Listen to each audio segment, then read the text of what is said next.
Hello दोस्तों, आपका स्वागत है हमारे कहानियों की दुनिया में। गांव के किनारे बसी एक पुरानी झोपड़ी में रहते थे वृद्ध दंपति हरिराम काका, उनकी पत्नी शांति देवी। उनके 3 बेटे थे, रामू, श्यामू और राजू। गरीब उनके घर की दीवारों में बसी थी, लेकिन आत्मा सम्मान और मेहनती की रोटी का स्वाद उन्होंने सबसे प्रिय था। धीरे धीरे तीनों बेटों की शादी हो गई। तीनों बहुएं घर आईं। बड़ी बहू सुमन, मंझली बहू लाली और छोटी बहू पिंकी। सुमन मेहनती थी पर स्वभाव से थोड़ी कठोर। लाली सीधी सादी थी, जो जैसा बोले वैसा कर देती।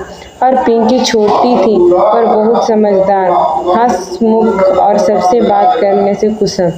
घर में पैसे की तंगी हमेशा बनी रहती, पर तीनों बहुएं अपने अपने ढंग से घर संभालती। हर दिन सुबह एक ही चूल्हा जलता, एक ही बर्तन में सबके लिए खाना बनता और सभी मिलकर खाते। लेकिन जैसे जैसे समय बीतता गया, जिम्मेदारियां बढ़ती गईं और साथ ही बड़ी मन में छिपी खींचता। सुमन को लगता कि वो सबसे बड़ी है तो उसकी ही बात मानी जाती। लाली हमेशा चुप रहती और पिंकी चुपचाप हर बात को मुस्कुराकर संभालने की कोशिश करती। एक दिन गांव में मेला लगा। पिंकी ने अपने पति से कहा, सिर्फ 2 रुपए दे दो, कुछ चूड़ियां ले लूंगी। लेकिन पैसे तो घर में दूध लाने तक के नहीं थे। उसी दिन शांति देवी ने देखा कि पिंकी घर के पीछे लगी तुलसी के पास कुछ उबाल रही थी। पास जाकर पूछा तो बोली, अम्मा, यह नीम की पत्तियां और हल्दी उबाल रही हूँ।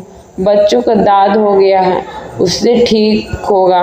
शांति देवी मुस्कुराई बोली, बेटा, तेरे जैसे सोचने वाली तो हर घर में डॉक्टर की जरूरत होना पड़े।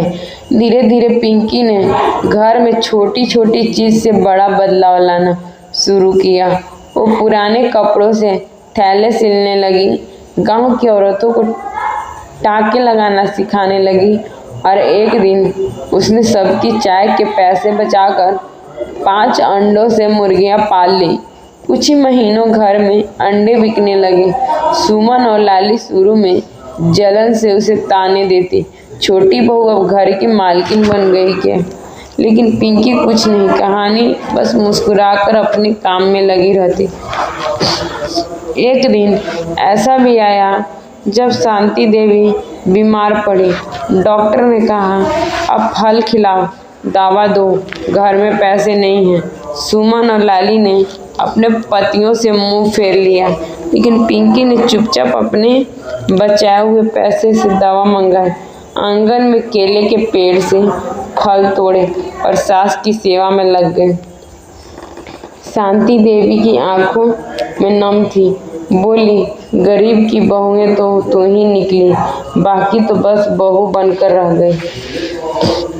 धीरे धीरे घर की आर्थिक स्थिति सुधरने लगी, क्योंकि पिंकी ने सिखाया कि गरीबी कोई अभिशाप नहीं होती। अगर नीयत और मेहनत सही हो तो हर तरंगी एक दिल थक कर हार मान लेती। सुमन और लाली को भी समझ आने लगा था कि बहू का काम सिर्फ रोटियां बेलना नहीं होता, बल्कि पूरे घर की बुनियादी को संभालना होता है। वो दोनों भी अब पिंकी के साथ काम में लगा गई। एक अचार बनाकर बेचने लगी, दूसरी सिले हुए कपड़े। वो गरीब घर जहाँ एक समय 2 रोटियां भी तौल कर मिलती थी, अब वहाँ रोज कुछ नया पकने लगा। बच्चों की हंसी लौट गई, चूल्हा 2 बार जलने लगा और सबसे बड़ी बात, तीनों बहुएं एक होकर काम करने लगी।